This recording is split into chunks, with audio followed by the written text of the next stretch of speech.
El día de hoy vamos a hablar sobre lo que es fisiología y semiología de la laringe. Si bien es un tema amplio, vamos a tratar de hacer un paneo global, todo.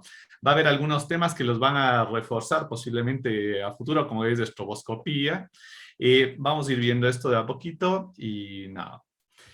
Bueno, vamos a comenzar con lo que es fisiología de la laringe. Primero tenemos que saber que la laringe tiene tres funciones: la parte respiratoria, la parte de deglutoria o de protección y la parte fonatoria, la función fonatoria. Vamos a comenzar con lo que es la parte respiratoria acá. Y nosotros vamos a tener en cuenta un dato, que primero es la puerta de entrada a la vía respiratoria inferior, ¿sí? La hendidura glótica, como podemos ver aquí en la imagen de la derecha, suele tener entre 25 y 30 milímetros. La porción anterior, que es la intermembranosa, normalmente se le conoce como glotis vocal, y vemos la región posterior, que es mucho más amplia, es la intercartilaginosa y se le conoce como glotis respiratoria. Como ya lo dijeron, le nombraron al músculo cricoaritenoideo posterior, es el músculo que se encuentra de la abducción de las cuerdas vocales, y obviamente se va a ser la que se encuentra para producir la apertura de las cuerdas vocales. Ahora, en cuanto a la función respiratoria, yo quiero que vayan viendo acá este videíto y nos demos cuenta que en la abducción de la glotis, sí, es algo un poquito más activo, mientras que la abducción en la expiración se produce relajación de los músculos intrínsecos de la laringe.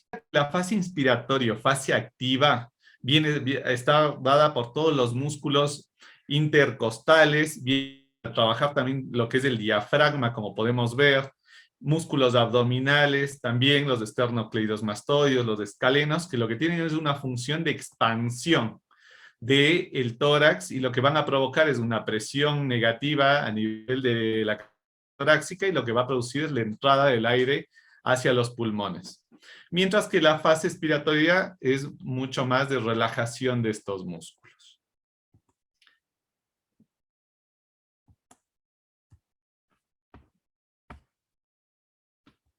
Bien. Vamos a continuar con lo que es la función protectora. En los mecanismos reflejos de la función protectora viene a estar el cierre glótico brusco, como podemos ver acá en esta imagen, en donde nosotros tener en cuenta es que estos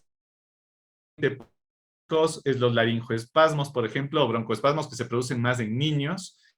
Entonces, y la otro reflejo es el reflejo tusígeno, que va a tener una fase inspiratoria, como podemos ver acá en la imagen de la derecha, en donde vamos a tener una entrada grande de aire hacia los pulmones. Después una fase compresiva, en donde va a haber un cierre y un aumento de la presión a nivel de la subglotis. Y luego de eso, una fase de expulsión o apertura brusca de las cuerdas vocales, en donde se va a expulsar el alérgeno que esté produciendo la irritación o la estimulación de este reflejo.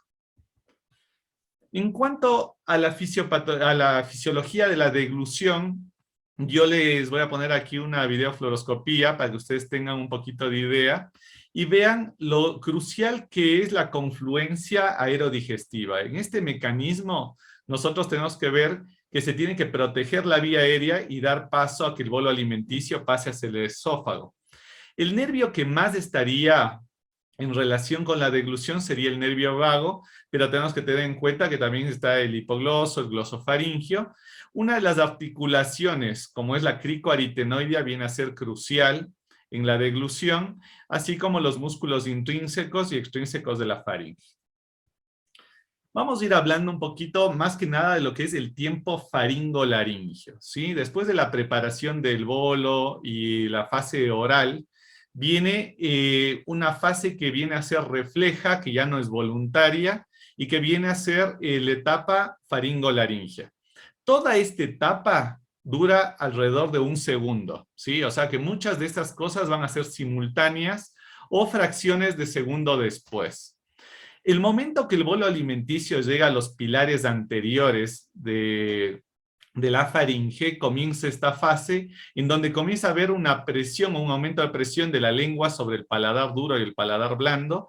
Existe simultáneamente un cierre de lo que es el velo del paladar para evitar que el bolo alimenticio se vaya a la rinofaringe o que el bolo alimenticio regrese hacia la boca. El momento que comienza esto, nosotros tenemos que acordarnos de algo de anatomía que dijo la doctora, es que va a haber la ascensión del hueso hioides, va a provocar dos cosas. Uno, que el epiglotis caiga hacia posterior, como podemos ver, y lo que va a hacer la función del epiglotis, más que de bloquear, es de llevar el bolo alimenticio hacia las partes laterales para que lleguen a los senos piriformes. Otra cosa que tenemos que tener muy en cuenta acá es que el esfínter esofágico inferior, además de estar compuesto del músculo cricofaringio, como vimos en las imágenes que nos mostró la doctora, nosotros tenemos que entender que aquí también hay un mecanismo de presión, que el cricoides, al ser el único anillo completo, este va a estar también presionando contra los cuerpos vertebrales. Y lo que va a suceder es esto, que cuando nosotros tenemos la contracción de los músculos suprayoideos, la elevación de la laringe, también se va a producir una separación del chatón cricoideo de la pared faríngea posterior. Y lo que va a hacer es la apertura del esfínter esofágico inferior. Además de esto, nosotros, como podemos ver en la tercera imagen, va a haber una onda, ¿sí? Que va a ser una secuencia de superior a inferior de todos los músculos constrictores de la faringe, los mismos que van a ir haciendo que se desplace el bolo alimenticio hacia el esófago. Un poquito para entender más lo que son las presiones, primero la lengua va a hacer presión sobre el velo del paladar, hay el cierre del velo del paladar para evitar que los alimentos pasen a la rinofaringe. En primera instancia va a haber una disminución de la presión intraluminal y a nivel del hipofaringe y de la laringe, lo cual va a hacer que caiga el bolo alimenticio. Y como les dije, en fracciones de segundo se produce en cambio ya un aumento de la presión intraluminal en la laringe, lo cual va a evitar que el bolo alimenticio entre hasta la tráquea, digamos, y la laringe, y lo mismo va a haber un aumento de la presión entre la pared posterior de la faringe y la lengua, con la apertura del esfínter esofágico superior. Bien, vamos a comenzar con lo que es la fisiología de la fonación. Aquí tenemos que hablar un poquito de la teoría mioblástica aerodinámica de Vandenberg, enunciada ya desde 1958.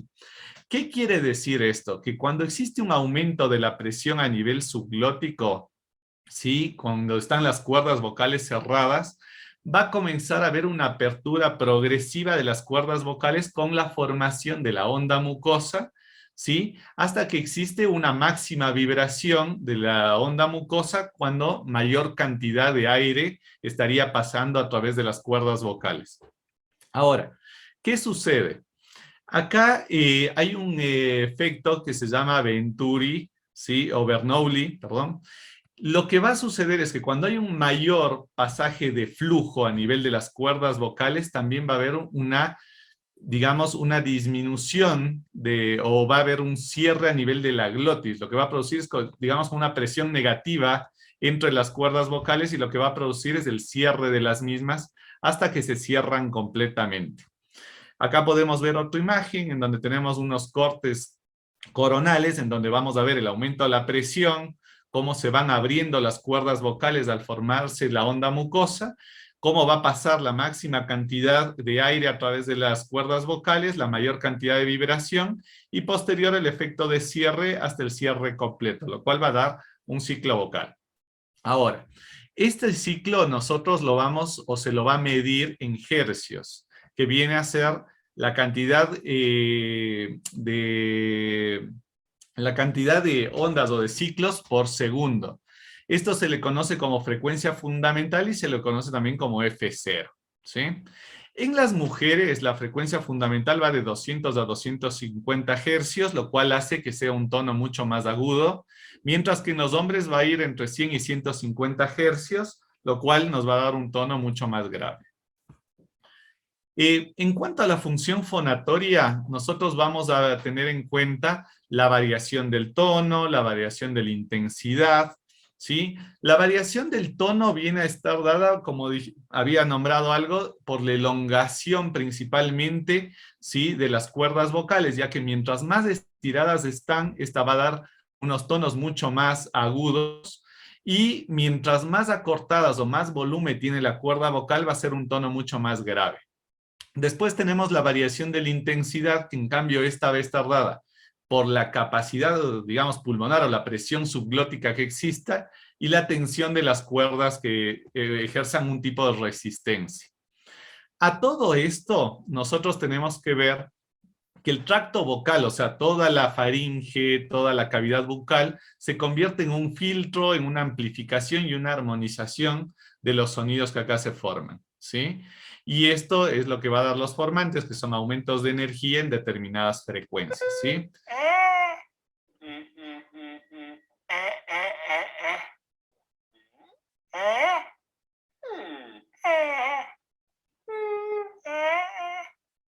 Perfecto, entonces acá les quería mostrar un poquito el videito, quería que escuchen, por eso no hablé en ese momento, entonces yo quería que vayan viendo ustedes la variación del tono, la variación de la intensidad que tiene.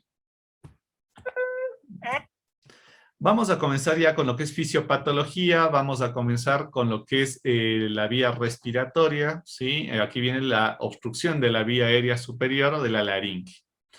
Cuando hay una resistencia al flujo, normalmente suele ser en la fase inspiratoria. Cuando existen alteraciones al nivel de la glotis pueden causar disfonía. Y cuando hay un compromiso, ya sea intrínseco o extrínseco, también nos puede provocar una disminución de la vía aérea. Ahora, en cuanto a la disfagia, nosotros tenemos que tener que hay causas mecánicas como son tumores, ¿sí? Alteraciones del control como son nucleares o supranucleares, alteraciones de la inervación, neuromusculares, posturales, de la motricidad, trastornos morfológicos o compresiones extrínsecas también, ¿sí? En cuanto a la fisiología de la disfonía, aquí nosotros tenemos que tener en cuenta que primero es algo étnico, muy étnico la voz, entonces de un lugar a otro va a haber una variación grande. Entonces la disfonía viene a ser cuando el paciente o el médico creen que la voz no tiene la calidad que debería tener. Entonces nosotros tenemos que tener eso. ¿Qué se va a valorar aquí? El timbre, el tono, la intensidad y la flexibilidad que tiene. ¿Por qué se puede provocar una disfonía? Por defectos de cierre de la glotis. Acá yo les voy a ir mostrando algunos videitos para ir viendo, ¿sí? Por ejemplo, acá un bowing, como dijeron, es por lo general por la atrofia o una paresia de la cuerda vocal, lo cual provoca una, digamos, que es más blanda la cuerda vocal y no termina de cerrar. Acá vemos ya mucho más marcado, por ejemplo, en una parálisis de cuerda vocal y vemos el cierre insuficiente y el defecto de cierre de la misma. Otra causa que tenemos es la falta o irregularidad de la vibración de las cuerdas vocales, ¿sí? Acá yo igual les voy a mostrar un ejemplo de esto. Acá nosotros tenemos un polipito, cuerda vocal izquierda, como podemos ver. Entonces eso hace que no sea simétrico el cierre de las cuerdas, que sea irregular las mismas, ¿sí? Y acá unos esbozos nodulares que van a provocar un cierre en reloj de arena. Bien. Otro tipo de disfonías son las disfonías tensionales, ¿sí? Acá nosotros vamos a fijarnos, vamos a ver cómo se aproximan, miren en la fuerza que ejercen los aritenoides, y en especial las bandas ventriculares, ¿sí? Lo que le conocen normalmente como fonador de bandas. Vemos que se aproximan y llegan hacia mediar las bandas ventriculares, ¿sí? Otra causa viene a ser el aumento de volumen de la cuerda vocal. El aumento de volumen de la cuerda vocal está dado por diversas cosas, pueden ser tumores, lesiones. Acá yo les quiero mostrar un traumatismo de la laringe, en donde, claro, por la inflamación y el edema, vemos que hay un aumento del volumen de esta, lo cual va a dar una voz muchísimo más grave y por ende una disfonía. Vamos a comenzar con lo que ya es semiología, ¿sí? Vamos a comenzar con síntomas, la anamnesis, que acá lo que nosotros vamos a tener que evaluar es la disfonía, la disfagia y la disnea que nos refiere el paciente.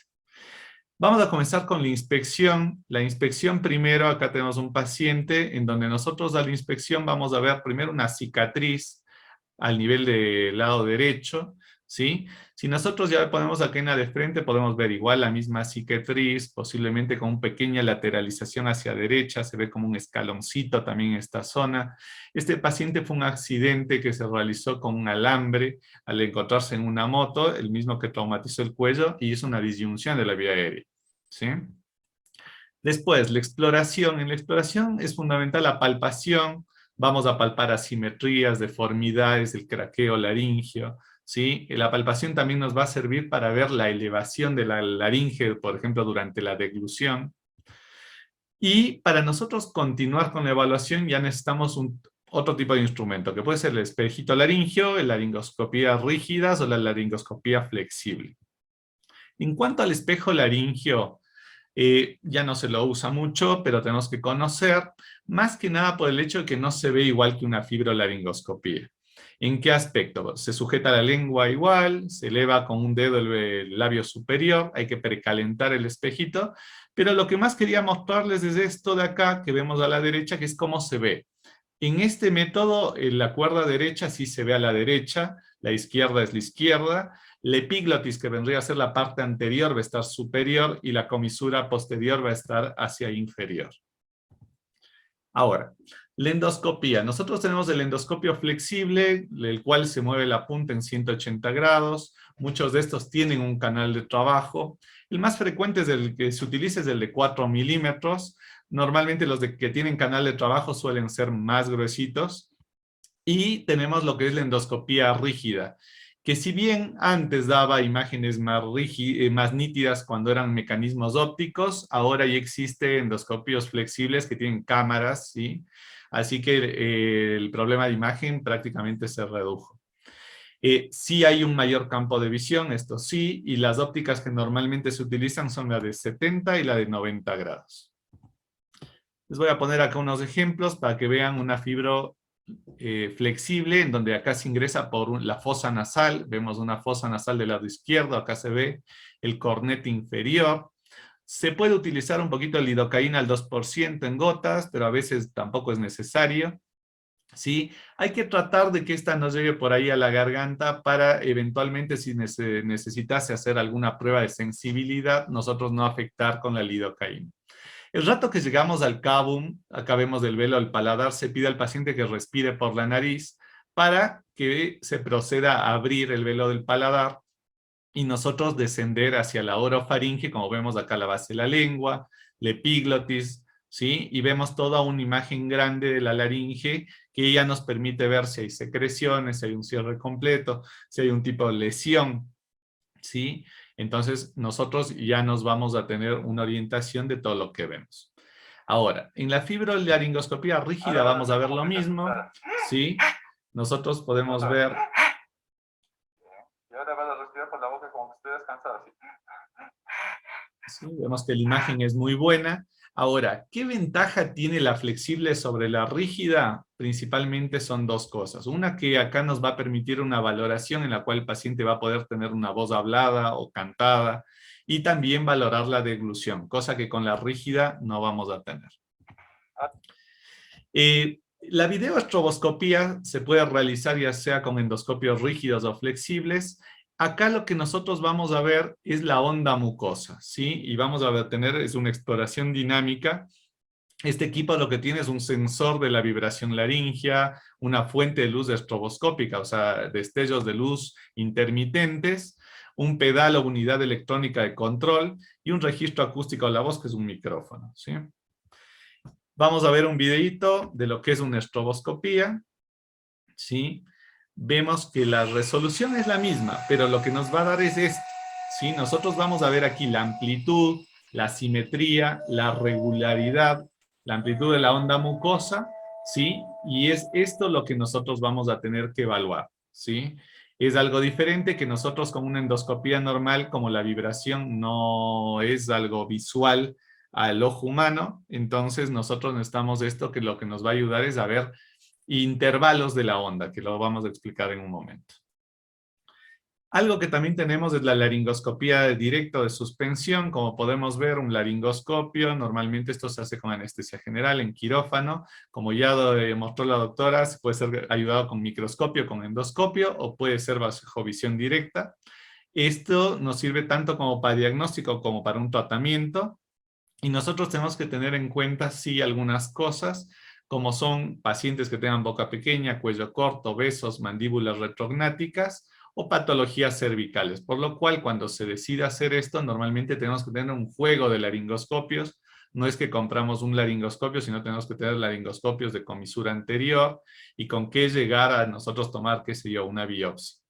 Y fíjense ustedes acá que hay a veces problemas severos, por ejemplo, cervicales. En este paciente tiene ya puesto 3 almohadas y aún así nos llega a contactar la región occipital contra la camilla. Bien, acá vemos la ayuda del microscopio para la cirugía y aquí van a ver un poquito una imagen de lo que sería una evaluación bajo laringoscopía directa, acá ayudado con el microscopio. ¿Sí? Vemos aquí un polipito de la cuerda vocal del lado derecho. ¿Sí? Nosotros acá podemos palpar, podemos ver si está móvil, si está adherida. ¿Sí? En estas cirugías, por ejemplo, siempre se trata de conservar el ligamento vocal. Esto es una fonomicrocirugía. ¿Sí? Y nosotros también nos sirve, por ejemplo, para ver un aritenoides, poder diferenciarlo si es una anquilosis, ¿sí? Del aritenoides o es una parálisis. ¿Sí? Entonces, este mecanismo o este método nos serviría para nosotros poder diferenciar eso. Bien, vamos a ir un poquito con lo que son las disneas. La disnea es la sensación de falta de aire. Cuando se trata de la laringe, normalmente hay un estridor, que suele ser inspiratorio. El estridor es un ruido de tono alto que se produce en la inspiración o en la expiración. Además, puede estar esto acompañado de bradisnea asociada a tiraje, ¿sí? O a disfonía. Yo les quiero mostrar un poquito. 3, 4, 5, 6, 7, 8, 9, 10. Bien, yo acá les voy a mostrar los 3 tipos de disnea, ¿sí? Acá el primer caso, una disnea clase funcional 1, que si bien tiene un poquito de disfonía, pero es un paciente que sube gradas, que está tranquilo, que no desatura, ¿sí? Acá les voy a mostrar el siguiente paciente. Bueno, ¿dónde viniste vos, René, hoy? ¿De dónde venís? De tu casa. Bueno, justo la voz de la doctora Carlini, por lo que me parece, y lo que podemos ver nosotros es ya una voz mucho más ronca, podemos ver, escuchar el paso de aire, sí, estridor, una leve retracción a nivel supraclavicular, pero muy leve, y vamos a diferenciar con este otro paciente. Podemos ver la marcada retracción supraclavicular, la utilización de músculos accesorios, ¿sí? La desorientación, está estuporosa. Entonces, esta paciente es una paciente que obviamente tiene una obstrucción y que hay que tratar de resolver lo antes posible. Ya. En cuanto a la anamnesis, nosotros vamos a tener los signos, los síntomas y los antecedentes, y el examen físico va a ser principalmente la fibrolaringoscopía y eventualmente si nos podemos ayudar de imágenes. ¿Para qué nos va a ayudar esto? Para nosotros saber la causa de la disnea, la localización y el posible manejo. Bien. Ahora, nosotros podemos con el estridor, nosotros podemos dar un diagnóstico topográfico. Todos los estridores inspiratorios suelen ser extratoráxicos y por ende nosotros lo vamos a atribuir a una patología obstructiva de la laringe. Cuando estos son expiratorios, normalmente son intratoráxicos, lo más común es verlos en los pacientes asmáticos y suelen ser bifásicas cuando las lesiones son fijas. Bien. Algo que quiero que quede muy claro es que ustedes tienen que saber los criterios de gravedad también de un paciente. Obviamente, si ya tiene un paro cardiorrespiratorio, si tiene dificultad respiratoria aguda, obviamente, cuando ya existen trastornos hemodinámicos, si la duración de la disnea es más de 1 hora, si el paciente ya está con una polimnea superficial, dependiendo de la intensidad del tiraje, como pudimos ver hace un momento, signos de hipercapnia o de hipoxia normalmente suelen ser al final, así que tenga más de 90% de saturación no quiere decir que el paciente está bien, y obviamente si ya el paciente tiene un trastorno de la conciencia. Bien, quiero que vean estos 2 videos y vamos a darnos cuenta de por qué se tiene que evaluar bien la vía aérea, ¿sí? Vemos en el primero, vimos algo que prácticamente no tiene luz, ¿sí? Una laringe que casi no tiene luz, y a la derecha vemos una que tiene un montón de luz, ¿sí? O sea, la luz glótica está casi que como nueva. Ahora, ¿nosotros qué tenemos que tener en cuenta? El de la izquierda es un edema de Renke. Muy probablemente con corticoides y demás el paciente soluciona su problema. Ahora, Este traumatismo laringio nosotros tenemos que tenerlo muy presente porque este paciente, por más que no presente retracción intercostal, que no presente disnea, que no desature, este paciente tiene que quedarse internado bajo estricta visualización del personal médico o asegurarse eventualmente la vía aérea. ¿Sí?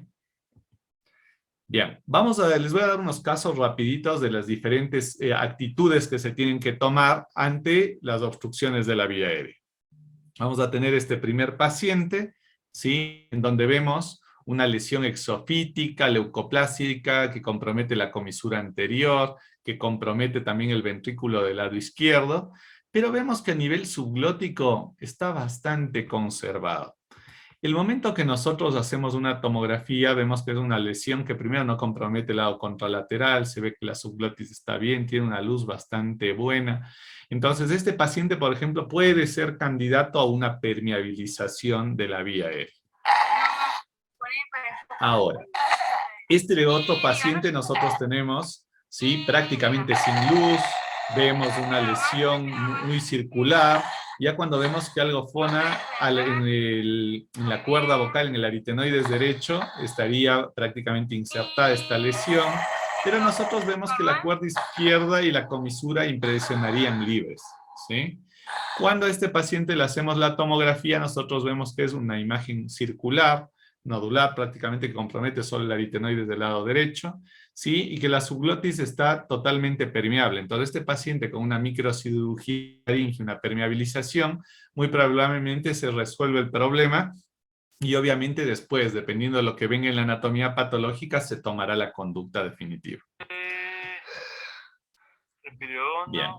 Otro paciente, pero ustedes fíjense la diferencia de este, en el cual ya hay casi una fijación, prácticamente está todo congelada, la cuerda del lado derecho, es una laringe rígida que prácticamente no tiene luz glótica, ¿sí? Y cuando nosotros vemos la tomografía, vemos que es una lesión amplia que prácticamente impresionaría que también se va más allá de la línea media, ¿sí? Entonces tiene gran compromiso el cricoides del tiroides. Este paciente no se lo va a permeabilizar y este paciente tiene que hacerse una traqueostomía.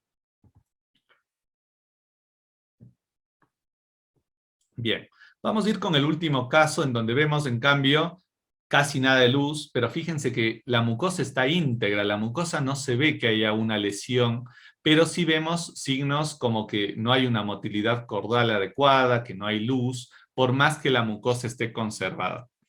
En la tomografía, en cambio, encontramos una lesión gigante que está destruyendo el cricoides, el tiroides de manera bilateral, está comprometiendo los dos lados de la laringe y como ustedes pueden ver, la resolución fue una tomografía que ya en este paciente se la realizó después de asegurar la vía aérea. Bien. Vamos a ir con lo que es la semibiología de la disfagia, que es la sensación de bloqueo de la progresión de los alimentos, ¿sí? Vamos a basarnos más que nada en los trastornos de la etapa faringolaringe. Bien. Primero se tiene que hacer un análisis de los signos funcionales referidos, también la repercusión funcional que está llevando esto, o sea, si el paciente ha perdido peso, si el paciente ya no come determinadas comidas, ¿sí? La forma de aparición y evolución, los síntomas subestimados o no apreciados por el paciente, a veces temblores, ¿sí? Que el paciente no los toma en cuenta, mecanismos compensatorios, como dijimos, cambio de comida, de consistencia de la comida, o posturales también, enfermedades asociadas. Ahora, tenemos que ver que el bloqueo es alimentario o es de saliva, entonces tenemos que ver que eso nos va a orientar a la gravedad del problema, pues, si existen broncoaspiraciones, y si existen regurgitaciones nasales. Ahora, entre los signos que nos van a orientar un poquito a alteración del mecanismo de la protección vienen a ser las regurgitaciones nasales, sobre todo líquidos, la nasalización, la disartria, broncoaspiraciones y todos, sobre todo para líquidos, ¿sí? Y a veces para saliva, pueden haber broncoaspiraciones silenciosas, la disfonía. Y normalmente, cuando hay una alteración de la sensibilidad, normalmente son broncoaspiraciones silenciosas. El paciente nos refiere, por ahí tiene una neumonía a repetición y nadie sabe por qué está sucediendo. En cuanto a los signos, vamos a ver posturas, la motricidad, la sensibilidad, orofaringolaringia, el evaluar la ascensión de la laringe, como lo dijimos antes, evaluar con endoscopía, y el FEST, ¿sí? El FEST viene a ser la endoscopía de la deglución, se lo hace establecida por Langmuir en 1988. El estudio normalmente suele demorar unos 20 minutos, uno necesita a alguien que le ayude, es un trabajo en equipo. ¿Y qué vamos a evaluar? El derrame, que es el paso precoz del bolo a la hipofaringe, pero cuando el paciente aún no se le pidió que degluta, ¿sí? Hay caída precoz del bolo alimenticio hacia la hipofaringe. Los residuos faringios, en cambio, vienen a estar ya cuando el paciente deglutió y quedan residuos a nivel del hipofaringe, pero nosotros tenemos que tener en cuenta que normalmente con dos degluciones uno debería barrer absolutamente todo. Después viene la penetración laringea, la aspiración, el reflujo y la capacidad de limpieza. Ahora vamos a ver algunas imágenes. En cuanto a las aspiraciones, tenemos que saber nosotros si esto ocurre antes de la deglución, durante la deglución o después de la deglución. Las ventajas del FEST, que vienen a ser de la fibroendoscopía, viene a ser que uno lo puede realizar, por ejemplo, en la cama en terapia intensiva, al lado de la cama, la ausencia de irradiación, como es el caso de las fluoroscopías, y la evaluación de la sensibilidad de la laringe. Tiene dos partes, una fase basal y una fase activa. En la fase basal vamos a ver el manejo de secreciones. Como dijimos, el número de barridos se tolera hasta 2. Y obviamente también hay que tener en cuenta la presencia de cuerpos extraños, por ejemplo, en gente anciana, cuando a veces se comen alguna plaquita de estas y queda en hipofaringe o en el esófago, nosotros podemos llegar a ver secreciones a nivel del hipofaringe, no vemos el cuerpo extraño, pero tenemos que saber que siempre cuerpos extraños estimulan la salivación y el paciente está teniendo múltiples degluciones por la estimulación. Acá en la evaluación basal, vamos a ver cuando no hay saliva, prácticamente solo está húmeda, es normal. Se dice que es un grado 1 cuando hay un acúmulo fuera del vestíbulo laringio, de saliva estamos hablando. El número 2 cuando hay un acúmulo transitorio en el vestíbulo con rebosamiento ocasional, pero que el paciente puede aclarar. Y el grado 3, retención salival manifiesta en el vestíbulo, constante o que no puede ser limpiada o aclarada. Ahora, en cuanto al FES, nosotros vamos a tener, por eso la anamnesis es fundamental, nosotros vamos a comenzar con los alimentos, ya sean líquidos o sólidos, pero vamos a hacer desde el que sea más fácil a lo más difícil de lo que refiere el paciente. Y en cuanto a las cantidades, también desde la menor cantidad hasta la mayor cantidad, que puede ser en intervalos de 5, 10, 15 y 20 mililitros. En cuanto a la fase activa, nosotros vamos a tener el spillage, que viene a ser el derrame posterior. Esto, como les dije, sucede antes de que el paciente uno le ordene deglutir. El paciente le dice a uno, quédate con el alimento en la boca, espera unos segunditos y normalmente hay caída ya de los alimentos, ¿sí? Nosotros veríamos esto. Residuos, en cambio, ya cuando al paciente le pedimos que degluta, pero el paciente, después de realizar 2 degluciones, sigue manteniendo residuos sobre la hipofaringe o la laringe. Tenemos la penetración, en donde es la penetración al vestíbulo laringio, ¿sí? Y la aspiración cuando ya el alimento pasa a nivel de la subglotis, ¿sí? En cuanto a los trastornos de deglutorio, se dice que son leves cuando hay un enlentecimiento o descoordinación entre la fase 1 y 2, que viene a ser la de preparación y la fase bucal. Pero ya trastorno deglutorio se los llama cuando ya es un trastorno moderado, en el cual la retención persistente de los alimentos y o secreciones en la vía aérea superior, ya sea con penetración, sin aspiración evidente en este caso. Y severo es cuando existe aspiración y con o sin reflejo de tos, ¿sí? Vamos a ver 2 videos, ¿sí? De FEST. El de acá es un FEST normal. Acá, esto es importante, se ve la competencia a nivel del velo del paladar. Vamos a ver una imagen generalizada del hipofaringe, ver que no haya retención de saliva, ¿sí? Se prueba la sensibilidad, por eso yo les decía, es importante no anestesiar al paciente en este estudio, porque vamos a ver el reflejo de deglución o de tos, ¿sí? Bueno, esto es un poquito raro, acá se ve el esófago, pero esto no es algo normal, no es algo que se llega a ver siempre, y tampoco si no lo llegamos a ver, no pasa absolutamente nada. Después de nosotros ya haberlo hecho fonar y ver en sus condiciones basales, se procede a la deglución del alimento que más fácil sea deglutir para el paciente. En este caso es un líquido y vemos que el paciente prácticamente con una o máximo 2 degluciones procede a la limpieza total de la hipofaringe y de la laringe. ¿Sí? Ahora, en el siguiente estudio nosotros lo que vamos a ver es, después de haber hecho la primera evaluación, la primera parte, nosotros igual comenzamos. Y aquí podemos ver que acá, antes de pedirle al paciente que degluta, ya hay un derrame precoz del alimento hacia la hipofaringe. ¿Sí? Después, al paciente le pedimos que degluta, ¿sí? 2 veces. Vemos que no hubo aspiración ni penetración, pero nosotros tenemos que fijarnos en especial en los senos piriformes y en las valéculas. Entonces, en este caso, nosotros vamos a ver que quedaron residuos a nivel de las valéculas, ¿sí? El paciente ya hizo sus 2 degluciones y aún, a pesar de eso, persistieron. Se va a utilizar semisólidos más densa y acá vemos que obviamente hay penetración y también hay aspiración, así que obviamente es un caso grave, patológico. El FES nos sirve también para nosotros tomar conductas en cuanto al alimento que nosotros le podemos orientar o hacia la postura que el paciente debe tomar para realizar una deglución, sin aspirarse obviamente. Bien, en cuanto a las complicaciones, puede haber epistaxis, reacciones vasovagales, laringoespasmos, ¿sí? Muy raras. En cuanto a las limitaciones, la etapa faríngea o fase blanca, que es ciega, ustedes vieron que el rato que degluten no se ve nada, no evalúa la etapa oral, ¿sí? Y tampoco la esofágica, a diferencia de la fluoroscopía. En cuanto a la semiología de la disfonía, vamos a decir que es cualquier elemento que intervenga a nivel de los músculos, de la inervación de la mucosa o del ligamento, puede ocasionar una disfonía. Ahora, no son disfonías las causadas por un problema respiratorio, ¿sí? ¿Por qué? Porque no es un problema pulmonar, no hay la suficiente presión a nivel de la subglotis. Asimismo están las rinolalias y las lesiones de cavidades de resonancia, como la voz engolada o ahogada, que a veces las encontramos en algunos abscesos a nivel cervical. Vamos a preguntar igual antecedentes personales, laringios, neurológicos, las cirugías cervicales o torácicas son muy importantes, o antecedentes de intubación. Vamos a ver la aparición, la progresión de los síntomas, la duración, el modo de aparición, la profesión también es muy importante, si el paciente es tabaquista, y siempre el primer estudio va a ser la laringoscopía directa.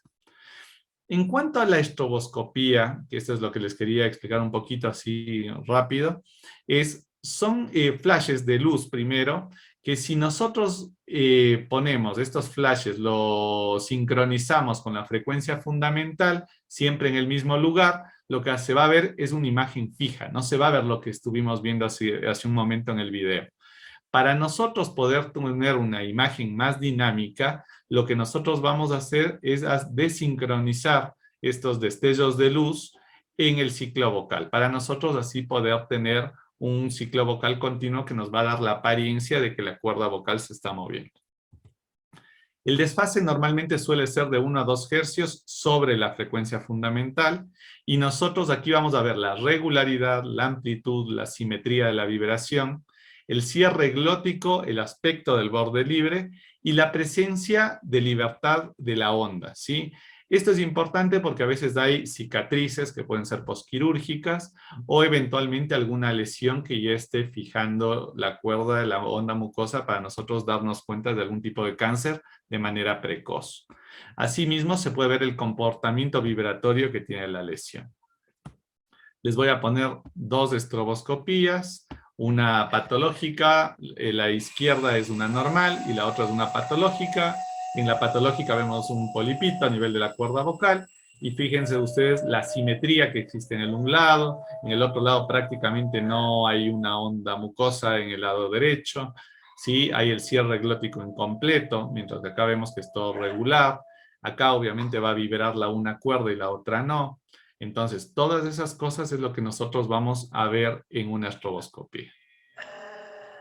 ¿Sí? Ahí podemos ver un poquito cómo se mueve una parte de la cuerda vocal y la otra prácticamente esa onda mucosa está abolida por el efecto de la masa. Muchísimas gracias. Espero que haya estado bastante explícito y que no hayan quedado muchas dudas.